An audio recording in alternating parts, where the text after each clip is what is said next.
जय गुरु जी, शुक्राना गुरु जी। ओम नमः शिवाय, शिव जी सदा सहाय। ओम नमः शिवाय, गुरु जी सदा सहाय। संगत जी, काफ़ी दिनों से मेरी तबीयत काफ़ी ज़्यादा ख़राब चल रही है, तो गुरु जी ने मुझे ब्लेस किया है, तो आज मेरी तबीयत में बहुत ज़्यादा सुधार है। लेकिन आज का पाठ भी मम्मी करेंगी। तो और आज के में भी गुरु जी के दर्शन आपको हो रहे होंगे। गुरु जी का दर्शन डेली संगत जी, देखो मैं आपको दिखाता हूँ कहाँ होते हैं। देखो ये जो एरिया ना, यहाँ से यहाँ तक देखो, अभी भी आपको दिख रही होगी व्हाइट कलर में गुरु जी की छवि। जैसे गुरु जी खड़े होके हमें देख रहे हैं और हमें ब्लेसिंग दे रहे हैं। देखो ध्यान से देखो संगत जी, ध्यान से। हर पाठ में गुरु जी की ब्लेसिंग है। ये गद्दी रही गुरु जी की, गुरु जी विराजमान है। परसों नरसों कुछ दिन पहले इसमें गुरु जी का पूरे साक्षात चेहरे का वो हो रहा था, और यहाँ पे देखो अब साक्षात ऐसा लगा गुरु जी व्हाइट चोले में खड़े हैं और हमें ब्लेस कर रहे हैं। तो आज का पाठ भी ब्लेस हो चुका है, तो ये पाठ तो आपको सुनना ही पड़ेगा एंड तक। और गुरु जी की ब्लेसिंग जो की है वो गुरु जी के दर्शन है। गुरु जी कहना चाह रहे हैं कि ये तुम्हारे कल्याण के लिए ही करवा रहा हूँ, इसे सुनो। इसे सुनोगे क्योंकि नया साल आने वाला है। इस साल अपने सारे कर्म कटवा लो और नए साल से एक नई जिंदगी शुरू करो। जय गुरु जी, शुक्राना गुरु जी। आइए पाठ को शुरू करते गुरु जी के मंत्र जाप के साथ। ओम नमः शिवाय, शिव जी सदा सहाय। ओम नमः शिवाय, गुरु जी सदा सहाय। जय गुरु जी। जय गुरु जी। संध्या की आत्मा होती उसका अरुंधति के रूप में अवतीर्ण होकर मुनिवर वशिष्ठ के साथ विवाह करना ब्रह्मा जी का रुद्र के विवाह के लिए प्रयत्न और चिंता था। भगवान विष्णु का उन्हें शिवा की आराधना के लिए उपदेश देकर चिंता मुक्त करना। ब्रह्मा जी कहते हैं, नारद जब वर देकर भगवान शंकर अंतर ध्यान हो गए, तब संध्या भी उसी स्थान पर गई जहाँ मुनि मेघातिथि यज्ञ कर रहे थे। भगवान शंकर की कृपा से उसे किसी ने नहीं देखा। उसने उस तेजस्वी ब्रह्मचारी का स्मरण किया जिसने उसके लिए तपस्या की विधि का उपदेश दिया था। महामुनि पूर्व काल में महर्षि वशिष्ठ ने मुझे प्रेम सृष्टि की आज्ञा से एक तेजस्वी ब्रह्मचारी का वेश धारण करके उसे तपस्या करने के लिए उपयोगी नियमों का उपदेश दिया था। संध्या अपने को तपस्या का उपदेश देने वाले उन्हीं ब्रह्मचारी ब्राह्मण वशिष्ठ को पति के रूप में मन में रखकर उसी महायज्ञ में प्रज्वलित अग्नि के समीप गई। उस समय भगवान शंकर की कृपा से मुनियों ने उसे नहीं देखा। ब्रह्मा जी की वह पुत्री बड़े हर्ष के साथ उस अग्नि में प्रविष्ट हो गई। उसका पुरोडास समय शरीर तत्काल दग्ध हो गया। उस पुरोडास की अक्षित गंध सब और फैल गई। अग्नि ने भगवान शंकर की आज्ञा से उसके सुवर्ण जैसे शरीर को जलाकर शुद्ध करके पुनः सूर्य मंडल में पहुंचा दिया। तब सूर्य ने पितरों और देवताओं की तृप्ति के लिए उसे दो भागों में विभक्त करके अपने रथ में स्थापित कर दिया। मुनीश्वर उसके शरीर का ऊपरी भाग पर प्रातः संध्या हुआ, जो दिन और रात के बीच में पड़ने वाली आदि संध्या है, तथा उसके शरीर का शेष भाग साय संध्या हुआ, जो दिन और रात के मध्य में होने वाली अंतिम संध्या है। साय संध्या सदा ही पितरों को प्रसन्नता प्रदान करने वाली होती है। सूर्योदय से पहले जब अरुणोदय हो, प्राची के अक्षितिज में लाली छा गया, तब प्रातः संध्या प्रकट होती है, जो देवताओं को प्रसन्न करने वाली है। जब लाल कमल के समान सूर्य अस्त हो जाते हैं, उसी समय सदा साय संध्या का उदय होता है, जो पितरों को आनंद प्रदान करने वाली है। परम दयालु भगवान शिव ने उसके मन सहित प्राणों को दिव्य शरीर से युक्त देहधारी बना दिया। जब मुनि के यज्ञ की समाप्ति का अवसर आया, तब वह अग्नि की ज्वाला में महर्षि मेघातिथि को तपाए हुए स्वर्ण की सी कांति वाली पुत्री के रूप में प्राप्त हुई। मुनि ने बड़े आमोद के साथ उस समय उस पुत्री को ग्रहण किया। उन्होंने यज्ञ के लिए उसे नहलाकर अपनी गोद में बिठा लिया। शिष्यों से गिरे हुए महामुनि मेघातिथि को बड़ा आनंद प्राप्त हुआ। उन्होंने उसका नाम अरुंधति रखा। वह किसी भी कारण से धर्म का अवरोध नहीं करती थी, अतः उसी गुण के कारण उसने स्वयं यह त्रिभुवन विख्यात नाम प्राप्त किया। देवर्षि यज्ञ को समाप्त करके कृतकृत्य हो वे मुनि पुत्री की प्राप्ति होने से बहुत प्रसन्न थे और अपने शिष्यों के साथ आश्रय में रहकर सदा उसी का लालन पालन करते थे।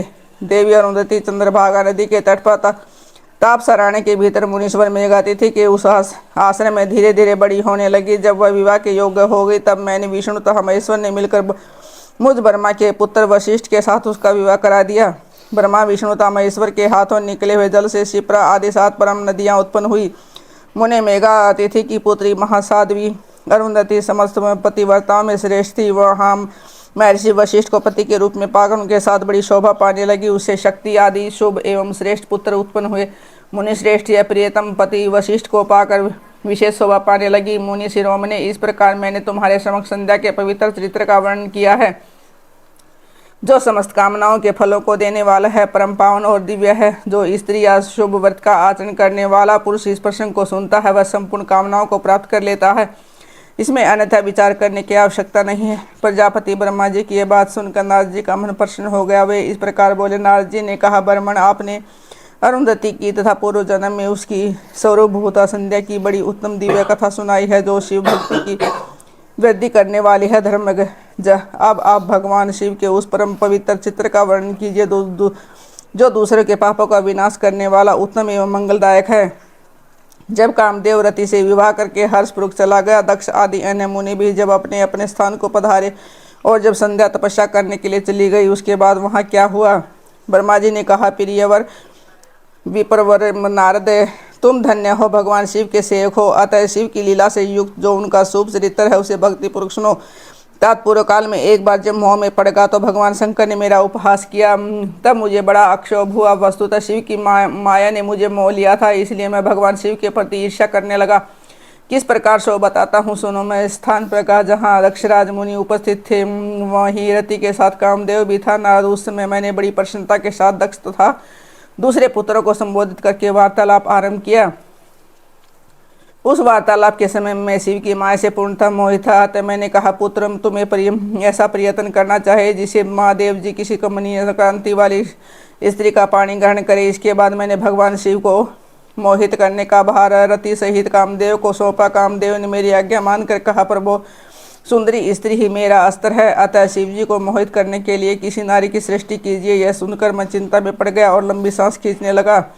मेरे उसने निश्वास से राशि राशि पुष्पों से विभूषित वसंत का प्रादुर्भाव हुआ। वसंत और मलयानिल ये दोनों मदन के सहायक हुए। इनके साथ जाकर कामदेव ने वामदेव को मोहने की बारंबार चेष्टा की, परंतु उसे सफलता न मिली। जब वह निराश होकर लौट आया तब उसकी बात सुनकर मुझे बड़ा दुख हुआ। उस समय मेरे मुख से जो निश्वास वायु चली, उससे मार्गणों की उत्पत्ति हुई। उन्हें मदन की सहायता के लिए आदेश देकर मैंने पुनः उस सब को शिव जी के पास भेजा, परंतु महान प्रयत्न करने पर भी भगवान शिव को मोह में न डाल सके। काम से परिवार लौट आया और मुझे प्रणाम करके कहा करके अपने स्थान को चला गया। उसके चले जाने पर मैं मन ही मन सोचने लगा कि निर्विकार तथा मन को वश में रखने वाला योग परायण भगवान शंकर किसी स्त्री को अपनी सहधर्मिणी बनाना कैसे स्वीकार करेंगे। यही सोचते सोचते मैंने भक्ति भाव से उन भगवान श्री हरि का स्मरण किया, जो साक्षात शिव स्वरूप तथा मेरे शरीर के जन्मदाता हैं। मैंने दीन वचनों से शुभ युक्त शुभ स्तोत्रों द्वारा उनकी स्तुति की। उस स्तुति को सुनकर भगवान श्री ही मेरे सामने प्रकट हो गए। उनके चार भुजाएं शोभा पाती थी, नेत्र पर फूल कमल के समान सुंदर थे। उन्होंने हाथों में शंख, चक्र, गदा और पद्म ले रखे थे। उनके श्याम शरीर पर पीताम्बर की बड़ी शोभा हो रही थी।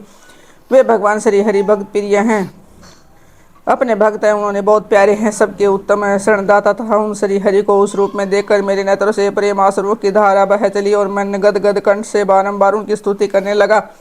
मेरे स्तोत्र को सुनकर अपने भक्तों के दुख दूर करने वाले भगवान विष्णु बहुत प्रसन्न हुए। शरण में आए हुए मुझ ब्रह्मा से बोले, महाप्राज्ञ विदाता लोक तृष्टा ब्रह्मण, तुम धन्य हो। बताओ, तुमने किस लिए आज मेरा श्रवण किया है? किस निमित्त से यह स्तुति की जा रही है? तुम पर कौन सा महान दुख आ पड़ा है? मैं हूँ उसे मेरे सामने इस समय कहो, मैं सारा दुख मिटा दूंगा। इस विषय में कोई संदेह या अन्यथा विचार नहीं करना चाहिए। तब ब्रह्मा जी ने सारा प्रसंग सुनाकर कहा, केशव, यदि भगवान शिव किसी तरह पत्नी को ग्रहण कर ले तो मैं सुखी हो जाऊंगा, मेरे अंतःकरण का सारा दुख दूर हो जाएगा। इसी के लिए मैं आपकी शरण में आया हूँ। मेरी यह बात सुनकर भगवान मधुसूदन हंस पड़े और मुझे लोक तृष्टा ब्रह्मा का हर्ष बढ़ाते हुए मुझसे शीघ्र ही यो बोले, विधाता, तुम मेरा वचन सुनो, यह तुम्हारे भ्रम का निवारण करने वाला है। मेरा वचन ही वेद शास्त्र आदि का वास्तविक सिद्धांत है। शिव ही सबके कर्ता धर्ता और हरता है। वे ही परात्पर हैं, परब्रह्म हैं, परेश, निर्गुण, नित्य, निर्देश, निर्विकार, अद्वितीय, अच्युत, अनंत, सबका अनंत करने वाले स्वामी और सर्वव्यापी परमात्मा एवं परमेश्वर हैं। सृष्टि, पालन और संहार के कर्ता, तीन गुणों को आश्रय देने वाले व्यापक ब्रह्मा विष्णु और महेश नाम से प्रसिद्ध, रजोगुण, सत्वगुण तथा तमोगुण से परे, माया से ही भेद युक्त प्रतीत होने वाले, निरीह, माया रहित, माया के स्वामी, अप्रेरक, चतुर, सगुण, स्वतंत्र, आनंद स्वरूप, निर्विकल्प, आत्माराम, निर्द्वंद, भक्त परवश, सुंदर विग्रह, सुशोभित, योगी, नित्य योग परायण, योग मार्गदर्शक, गर्वहारी, लोकेश्वर और सदा दीन वत्सल है। तुम उन्हीं की शरण में जाओ, सर्वात्मन शंभु का भजन करो, इसे संतुष्ट होकर मैं तुम्हारा कल्याण करेंगे। ब्राह्मण, यदि तुम्हारे मन में ये विचार हो कि शंकर पत्नी का पानी ग्रहण करे तो शिव को प्रसन्न करने के उद्देश्य से शिव का स्मरण करते हुए उत्तम तपस्या करो। उसे अपने उस मनोरथ को हृदय में रखते हुए देवी शिव का ध्यान करो। ये देवेश्वरी यदि प्रसन्न हो जाए तो सारा कार्य सिद्ध कर देगी। यदि शिवा सगुण रूप से अवतार ग्रहण करके लोक में किसी भी पुत्री को मानव शरीर ग्रहण करे तो इन श्री महादेव जी की पत्नी हो सकती है। ब्राह्मण, तुम दक्ष को आज्ञा दो, वे भगवान शिव के लिए पत्नी का उत्पादन करने के लिए निमित्त स्वतः भक्तिभाव से प्रयत्न पूर्वक तपस्या करे। तात शिवा और शिव दोनों को भक्त के अधीन जानना चाहिए। इन्हें निर्गुण परब्रह्म स्वरूप होते हुए विश्व इच्छा से सगुण हो जाते हैं। विदेह भगवान शिव की इच्छा से प्रकट हुए। हम दोनों ने जब उसे प्रार्थना की तो पूर्व काल में भगवान शंकर ने जो बात कही है उसे याद करो। ब्राह्मण, अपनी शक्ति से सुंदर लीला विहार करने वाले निर्गुण शिव ने स्वेच्छा से सगुण होकर मुझको तुमको प्रकट करने के लिए तुम्हें जो सृष्टि कार्य करने का आदेश दिया है और वह उमा सहित उस अविनाशी सृष्टिकर्ता प्रभु ने मुझे उस सटीक के पालन का कार्य सौंपा। फिर नाना लीला विरासत उस दयालु स्वामी ने हंसकर आकाश की ओर देखते हुए बड़े प्रेम से कहा, विष्णु मेरा उत्कृष्ट रूप इन विधाता के अंग से इस लोक में प्रकट होगा, जिसका नाम रुद्र है। रुद्र का रूप ऐसा ही होगा जैसा मेरा है, वह मेरा परम पूर्ण रूप है। तुम दोनों को सदा उसकी पूजा करनी चाहिए। तुम दोनों के संपूर्ण मनोरथों की सिद्धि करने वाला होगा। यदि जगत का प्रलय करने वाला होगा, वह समस्त गुणों का दृष्टा निर्विशेष एवं उत्तम योग का पालक होगा। यद्यपि तीनों देवता मेरे ही ऊपर हैं, तथापि वितेश रुद्र मेरा पूर्ण रूप होगा। पुत्रों, देवी उमा के भी 3 रूप होंगे।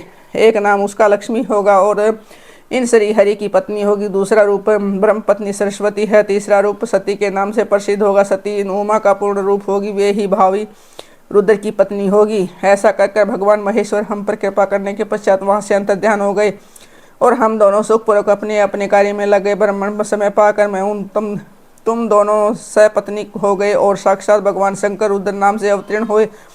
वे इस समय कैलाश पर्वत पर निवास करते हैं। परजेश्वर, अब शिवा भी सती नाम से अवतीर्ण होने वाली है, अतः तुम्हें उनके उत्पादन के लिए यत्न करना चाहिए। ऐसा कहकर मुझ पर बड़ी भारी दया करके भगवान विष्णु अंतर्ध्यान हो गए। मुझे उनकी बातें सुनकर बड़ा आनंद प्राप्त हुआ। दक्ष की तपस्या, देवी शिवा का उन्हें वरदान देना। नारद ने पूछा, पूज्य पिताजी, दृढ़तापूर्वक उत्तम व्रत का पालन करने वाले दक्ष ने तपस्या करके देवी से कौन सा वर प्राप्त किया है तथा वे देवी किस प्रकार दक्ष की कन्या हुई?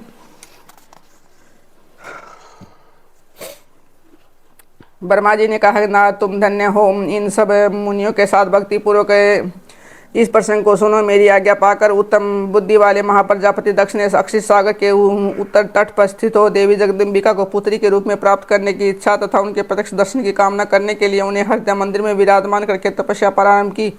दक्ष ने मन को संयम में रखकर दृढ़तापूर्वक कठोर व्रत का पालन करते हुए सोच संतोष आदि नियमों से युक्त हो 3000 दिव्य वर्षों तक तप किया। वे कभी जल पीकर रहते, कभी हवा पीते, कभी सर्वथा उपवास करते थे। भोजन के नाम पर कभी सूखे पत्ते चबा लेते थे। मुनि श्रेष्ठ नारद तदंतर यम नियमों आदि से युक्त हो जगदम्बा की पूजा में लगे हुए दक्ष को देवी शिवा ने प्रत्यक्ष दर्शन दिया। जगन्मयी जगदम्बा का प्रत्यक्ष दर्शन पाकर प्रजापति दक्ष अपने आप को कृतज्ञ माना। वे कालिका देवी सिंह पर आरूढ़ थी। उनकी अंग कांति श्याम थी, मुख बड़ा ही मनोहर था। वे 4 भुजाओं से युक्त थी और हाथ में वरद, अभय, नील कमल और खड़ग धारण किए हुए थी। उनकी मूर्ति बड़ी मनोहारिणी थी। नेत्र कुछ लाल थे। खुले हुए केस बड़े सुंदर दिखाई देते थे। उत्तम प्रभा से प्रकाशित होने वाले उन जगदम्बा को भली भांति प्रणाम करके दक्ष विचित्र वचन वालियों द्वारा उनकी स्तुति करने लगे। दक्ष ने कहा, जगदम्बे महामाया जगदीश परमेश्वरी, आपको नमस्कार है। आपने कृपा करके मुझे अपना स्वरूप का दर्शन कराया। भगवती आदि मुझ पर प्रसन्न होइए। शिव रूपिणी प्रसन्न होइए। भक्त वरदायिनी प्रसन्न होइए। जगत माया, आपको मेरा नमस्कार है। ब्रह्मा जी कहते हैं, मुने संयत चित्त वाले दक्ष इस प्रकार स्तुति करने पर महेश्वरी शिवा ने स्वयं ही उनके अभिप्राय को जान लिया। तो भी दक्ष से इस प्रकार कहा कि दक्ष, तुम्हारी इस उत्तम भक्ति से मैं बहुत संतुष्ट हूँ। तुम अपना मनोवांछित वर मांगो, तुम्हारे लिए कुछ भी अदेय नहीं है। जगदम्बा की यह बात सुनकर प्रजापति दक्ष बहुत प्रसन्न हुए और उन शिवा को बारंबार प्रणाम करते हुए बोले। दक्ष ने कहा, जगदम्ब महामाये, यदि आप मुझ पर वर देने के लिए उद्यत हो तो मेरी बात सुनिए और प्रसन्नतापूर्वक मेरी इच्छा पूर्ण कीजिए। मेरे स्वामी को भगवान शिव हैं, वे रुद्र नाम धारण करके ब्रह्मा जी के पुत्र रूप से अवतीर्ण हुए परमात्मा शिव के पूर्ण अवतार है, परंतु आपका कोई अवतार नहीं हुआ। फिर भी उनकी पत्नी कौन होगी? अतः शिव आप भूतल पर अवतीर्ण होकर उन महेश को अपने रूप लावण्य से मोहित कराए। देवी, आपके सिवा दूसरी कोई स्त्री रुद्र रूप को कभी मोहित नहीं कर सकती, इसलिए आप मेरी पुत्री होकर उस समय महादेव जी की पत्नी होइए। इस प्रकार सुंदर लीला करके आप हर मोहिनी भगवान शिव को मोहित करने वाली बनिए। देवी, यही मेरे लिए वर है। यह केवल मेरे ही स्वार्थ की बात है, ऐसा नहीं सोचना चाहिए। इसमें मेरे ही साथ संपूर्ण जगत का भी हित है। ब्रह्म, विष्णु और शिव में से ब्रह्मा जी की प्रेरणा से मैं यहाँ आया हूँ। प्रजापति दक्ष का यह वचन सुनकर जगदम्बा शिवा हंस पड़ी और मन ही मन भगवान शिव का स्मरण करके वो बोली। देवी ने कहा, तात प्रजापति दक्ष, मेरी उत्तम बात मानो। मैं सत्य कहती हूँ, तुम्हारी भक्ति से अत्यंत प्रसन्न हो तुम्हें मनवांछित वस्तु देने के लिए उद्यत हूँ। दक्ष, यद्यपि मैं महेश्वरी हूँ तथा तुम्हारी भक्ति के अधीन हो, तुम्हारी पत्नी गर्भ से तुम्हारी पुत्री के रूप में अवतीर्ण होंगी, इसमें संशय नहीं है। अनग, मैं अत्यंत दुस्सह तपस्या करके ऐसा प्रयत्न करूंगी जिससे महादेव जी का वर पाकर उनकी पत्नी हो जाऊं। इसके सिवा और किसी उपाय से कार्य सिद्ध नहीं हो सकता, क्योंकि वे भगवान सदाशिव सर्वथा निर्विकार हैं। ब्रह्मा और विष्णु के बीच से वह हैं तथा नित्य परिपूर्ण रूप ही है। मैं सदा उनकी दासी और प्रिया हूँ।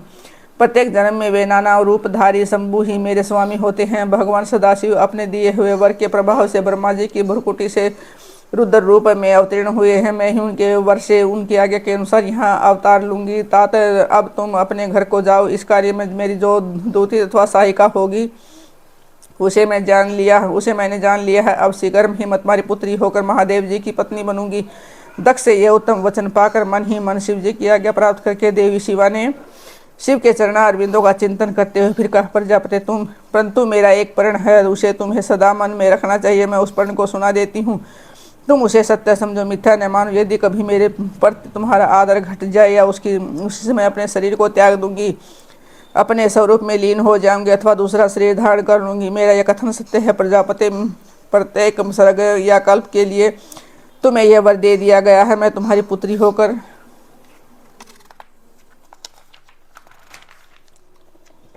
भगवान शिव की पत्नी होंगी। मुख्य प्रजापति दक्ष से ऐसा कहकर महेश्वरी शिवा उनके देखते देखते वही अंतर्ध्यान हो गए। दुर्गा जी के अंतर्ध्यान होने पर दक्ष भी अपने आश्रम को लौट गए और यह सोचकर प्रसन्न रहने लगे कि देवी शिवा मेरी पुत्री होने वाली है। जय गुरु जी, शुक्राना गुरु जी। संगत जी, कल के पाठ में हम जानेंगे ब्रह्मा जी की आज्ञा से दक्ष द्वारा मैथुनी सृष्टि का आरंभ, अपने पुत्र हर्षवर्य और सब लाशों को निर्वतर मार्ग में भेजने के कारण दक्ष का नारद को श्राप देना। तो किस तरह गुरु नारद को श्राप दिया दक्ष जी ने, आगे आगे में जानेंगे। संगत जी, गुरु जी की ब्लेसिंग बहुत है इस पाठ में। कैसे दक्ष ने 3000 वर्षों तक, प्रजापति दक्ष जी ने 3000 वर्षों तक तपस्या करके माता रानी दुर्गा को प्रसन्न किया और उनके दर्शन पाए। 4 भुजाधारी लाल नेत्रों के सहित खुले शेष इतनी प्रभावित हो रही थी, और किस तरह उन्होंने अपने मनवांछित वरमाला और सती के रूप में अवतरित हुई। और फिर सती का, जैसे आपको सबको पता ही है, सती ने जब महादेव जी का अपमान किया गया दक्ष के द्वारा उनके यज्ञ में, तो उन्होंने अपना शरीर को त्याग दिया। जैसा कि इसके अर्थम बताया है कि जिस दिन आपके मन से मेरी आप जैसे इज्जत जो भी प्रेरणा है भक्ति भाव कम हो जाएगा, उस दिन शरीर को इसके अध्ययन में सत्य हुआ है। तो संगत जी, हर कथा को, हर अध्याय को ध्यान से सुनिए, क्योंकि हर अध्याय में गुरु जी की ब्लेसिंग है। बारंबार ब्लेसिंग, अभी भी गुरु जी के दर्शन हो रहे हैं। संगत जी, गुरु जी अपनी मौजूदगी में यहाँ पाठ करवा रहे हैं, तो सोचो कितना ब्लेस होगा ये पाठ। तो इस पाठ को एंड तक जरूर सुनिए, प्यार से कमेंट करिए। ओम नमः शिवाय, सिद्धि सदा सहाय। ओम नमः शिवाय, गुरु जी सदा सहाय। जय गुरु जी।